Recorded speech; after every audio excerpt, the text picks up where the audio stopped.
Ini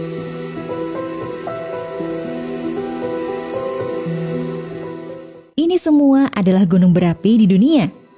Terdapat kira-kira 1.350 gunung berapi yang berpotensi aktif di berbagai belahan dunia, di Ethiopia, gugusan besar di Islandia, dan jalur panjang di pantai barat Amerika. Sebagian besar gunung berapi di planet bumi terdapat di bawah air. Sepanjang catatan sejarah, baru lebih dari sepertiganya yang sudah erupsi. Tetapi ada satu tempat yang memiliki lebih banyak gunung berapi daripada di tempat lain di bumi. Di sini, di Indonesia. Dan bahkan tidak seluruh Indonesia, negara dengan 17.000 pulau.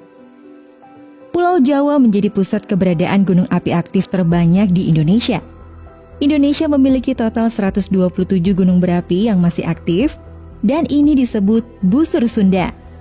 Disitulah sebagian besar aktivitas vulkanik di Indonesia terjadi, disitulah kekerasan intensitas, keindahan, semua ledakan ini terjadi.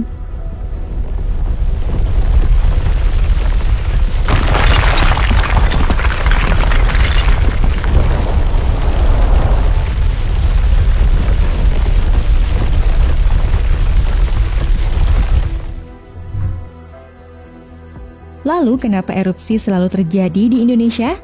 Mari kita bahas lebih jauh.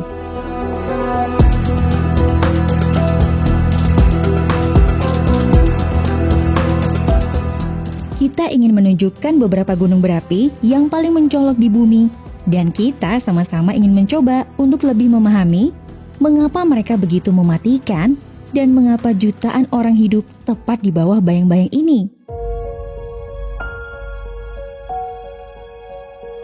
Mari kita mulai dulu dengan apa yang pada dasarnya merupakan kekuatan peradaban terbesar dan juga kelemahan terbesar Indonesia.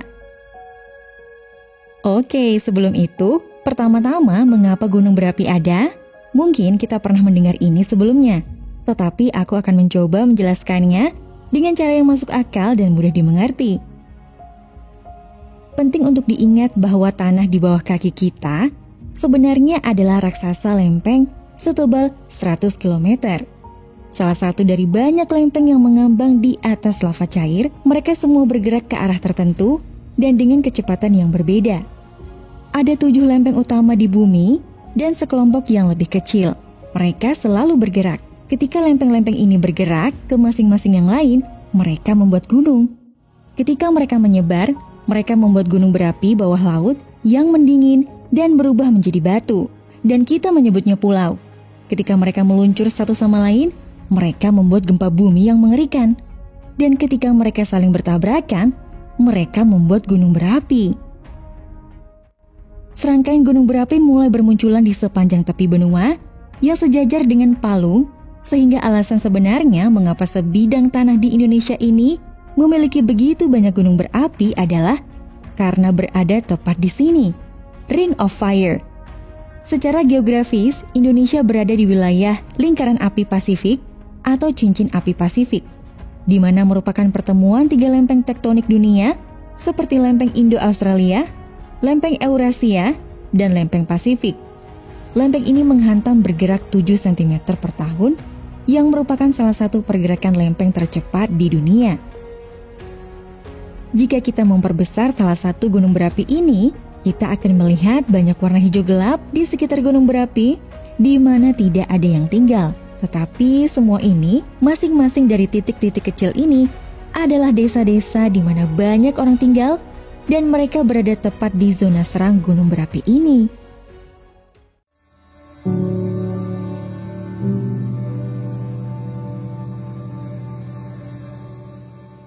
Gunung berapi tidak hanya membunuh orang ketika tiba-tiba meletus, tetapi bukan lahar yang membunuh mereka. Dan itu adalah abu. Kolom abu dan gas yang sangat besar ini pertama-tama akan naik dan kemudian akhirnya jatuh. Saat jatuh itu mendapatkan momentum di lereng gunung yang curam ini dan akhirnya akan menghantam desa-desa dalam radius hingga 3 km dari gunung berapi.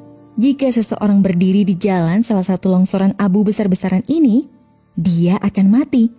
Dan kemudian jika hujan akan menjadi sangat buruk karena abu dan hujan membuat sungai lumpur mengerikan yang membelah gunung dan membanjiri desa-desa di sekitar wilayah. Setiap gunung berapi memiliki karakteristiknya sendiri, dan kita ingin menunjukkan beberapa gunung berapi paling mencolok di sepanjang jalur ini. Bagaimana dan mengapa manusia hidup begitu dekat?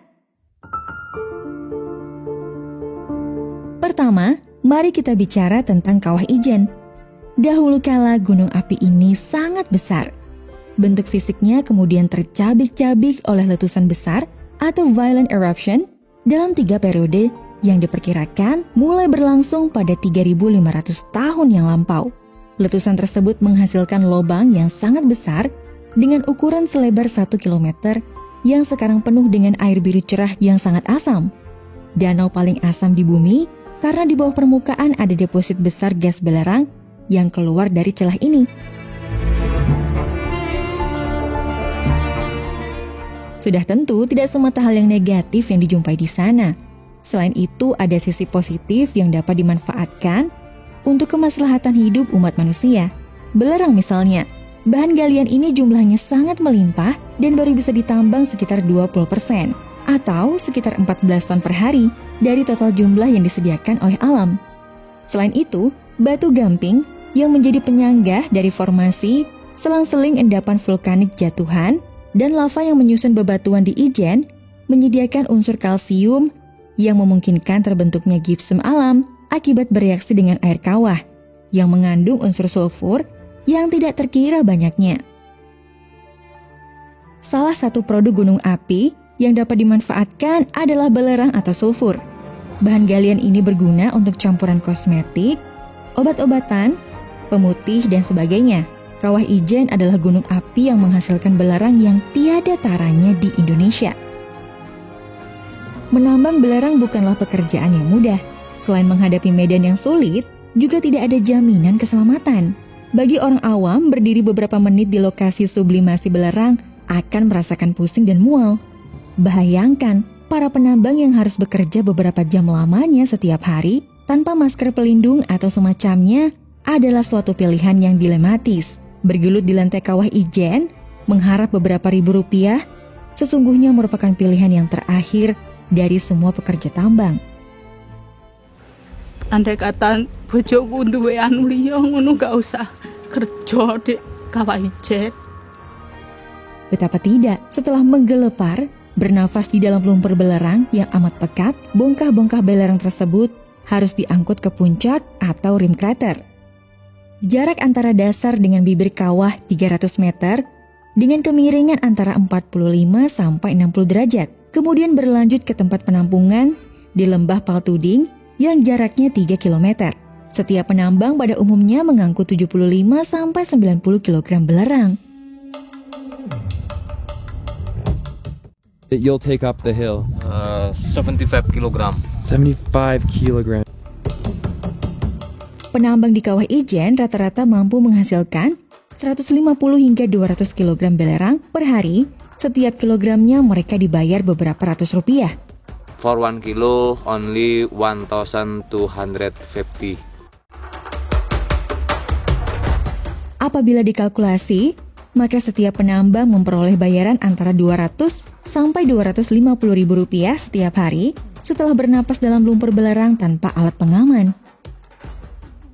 Apabila musim panen menjelang, mereka lebih memilih ke sawah meskipun hasilnya lebih sedikit, tetapi mereka menghirup udara yang bersih. Selanjutnya ada Gunung Merapi, gunung berapi yang paling aktif di seluruh kepulauan Indonesia, yang biasanya letusan-letusan kecil terjadi tiap 2-3 tahun, dan yang lebih besar sekitar 10-15 tahun sekali. Sejak tahun 1768, sudah tercatat lebih dari 80 kali letusan terjadi di gunung ini. Di antara letusan tersebut merupakan letusan besar, yaitu periode abad 19, yaitu tahun 1768, 1822, 1849, 1872, dan periode abad ke-20, yaitu 1930 sampai 1931. Kemungkinan letusan besar terjadi sekali dalam 100 tahun. Ini sangatlah buruk karena salah satu kota terbesar di Jawa pada dasarnya terletak tepat di sebelahnya. Di sini, Yogyakarta dengan 3,5 juta populasi yang hanya berjarak 28 km dari salah satu gunung berapi paling aktif di planet bumi. Dan ribuan penduduk tinggal di desa-desa yang membentang tepat di atas lereng gunung berapi itu sendiri. Inilah sebabnya tahun 1930 letusan Merapi yang menghancurkan 13 desa dan menewaskan 1.400 orang merupakan letusan dengan catatan korban terbesar hingga saat ini.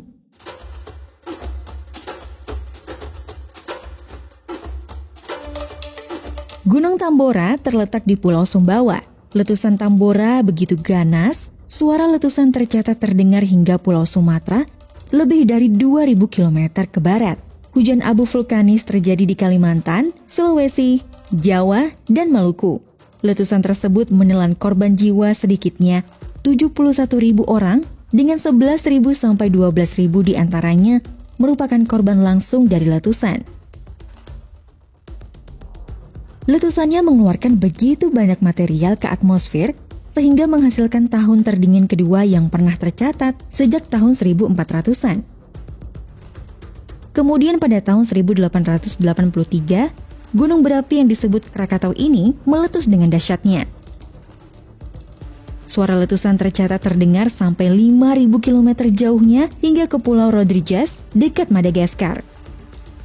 Awan panas dan tsunami yang diakibatkannya menewaskan sekitar 36.000 jiwa. Letusan tersebut menyebabkan perubahan iklim global. Dunia sempat gelap selama 2,5 hari akibat debu vulkanis yang menutupi atmosfer. Matahari bersinar redup sampai tahun berikutnya. Hamburan debu tampak di langit Norwegia hingga New York. Tercatat bahwa letusan Gunung Krakatau adalah bencana besar pertama di dunia setelah penemuan telegraf bawah laut. Kemajuan tersebut sayangnya belum diimbangi dengan kemajuan di bidang geologi. Para ahli geologi saat itu bahkan belum mampu memberikan penjelasan mengenai letusan tersebut. Gunung Krakatau yang meletus, getarannya terasa sampai daratan Eropa. Gunung Bromo juga disebut kaldera Tengger. Berada tepat di Taman Nasional Bromo Tengger Semeru adalah sebuah gunung berapi aktif di Jawa Timur. Gunung ini memiliki ketinggian 2.329 meter di atas permukaan laut dan berada dalam 4 wilayah kabupaten, yakni Kabupaten Probolinggo, Kabupaten Pasuruan, Kabupaten Lumajang, dan Kabupaten Malang. Bromo menjadi menarik karena statusnya sebagai gunung berapi yang masih aktif. Selama abad 20 dan abad 21, Gunung Bromo telah meletus sebanyak beberapa kali, dengan interval waktu yang teratur, yaitu 30 tahun. Letusan terbesar terjadi 1974, sedangkan letusan terakhir terjadi pada 19 Juli 2019. Bagi penduduk sekitar, Gunung Bromo dipercaya sebagai gunung suci. Setiap setahun sekali, masyarakat Tengger mengadakan upacara Yatnya Kasada atau Kasodo. Upacara ini bertempat di sebuah pura yang berada di bawah kaki Gunung Bromo dan dilanjutkan ke puncak Bromo. Sepertinya tempat yang sangat tidak aman untuk hidup dan menetap di sekitar peradaban, tetapi di samping semua itu, kematian dan kehancuran gunung berapi juga membawa kehidupan dan peluang. Dan inilah alasannya mengapa begitu banyak orang tinggal di sini. Tinggal di dekat gunung berapi menghadirkan bahaya dan risiko yang sangat nyata. Namun hal itu juga memberikan manfaat bagi peradaban yang luar biasa.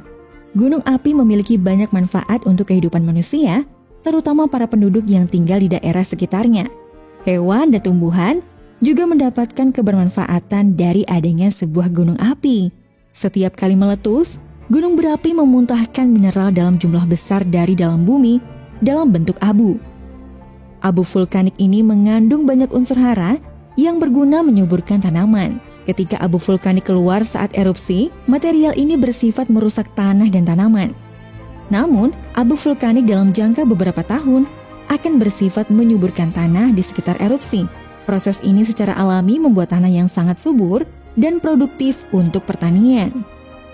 Dengan banyaknya gunung berapi di Indonesia yang meletus, Pada dasarnya setiap saat mereka terus-menerus memasok tanah pulau dengan mineral penting yang bertindak sebagai pupuk yang sangat kuat dan alami. Ini sangatlah penting. Jika tanah tidak sering diganti dengan mineral yang lebih baru, kesuburan tanah menjadi habis dan pertanian tumbuh lebih sulit dari waktu ke waktu. Gunung berapi pada dasarnya bekerja dengan terus-menerus menghasilkan peluang baru dalam kehidupan melalui periode kehancuran alami yang singkat. Namun sebelum munculnya pupuk industri di abad ke-19, hampir semua pertanian berlangsung di lokasi yang berisiko tinggi dengan imbalan yang tinggi. Jadi pada dasarnya, walaupun sering terjadi erupsi, Indonesia secara alami selalu menjadi salah satu lokasi paling ideal di dunia untuk menghasilkan makanan jauh sebelum penemuan pupuk industri. Tetapi tanah yang subur hanyalah sebagian kecil dari keseluruhan penjelasan tentang Indonesia yang memiliki banyak keuntungan geografisnya. Letak geografis memang memiliki pengaruh besar terhadap perkembangan manusia, tapi tidak menentukannya. Banyak sejarah ditentukan oleh kesempatan, bukan keadaan. Karena pada akhirnya kenyataan hanyalah pertemuan antara kesempatan dan keadaan. Cukup sekian ya video kali ini. Semoga dapat memberi informasi dan pengetahuan buat kita semua. Sampai jumpa lagi di video selanjutnya. Jangan lupa kasih like dan share-nya juga ya. Terima kasih. Bye-bye. I swear that I'm sober, just listen. I'm